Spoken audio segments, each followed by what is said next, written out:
নবী মুহাম্মদ সাল্লাল্লাহু আলাইহি ওয়াসাল্লাম খাদিজা রাদিয়াল্লাহু আনহাকে খুব বেশি ভালোবাসতেন এবং অত্যন্ত সম্মান করতেন।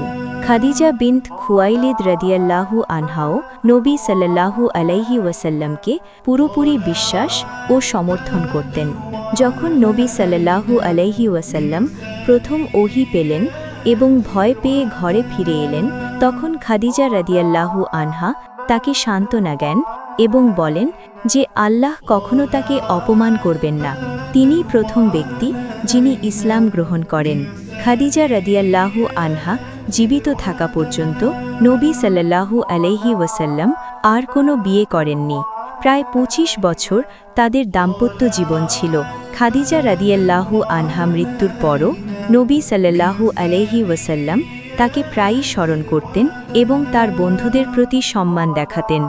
তাই ইসলামী ইতিহাসে নবী সাল্লাল্লাহু আলাইহি ওয়াসাল্লাম ও খাদিজা রাদিয়াল্লাহু আনহা-এর সম্পর্ককে ভালোবাসা, সম্মান, বিশ্বাস এবং সহযোগিতার আদর্শ দাম্পত্য হিসেবে ধরা হয়।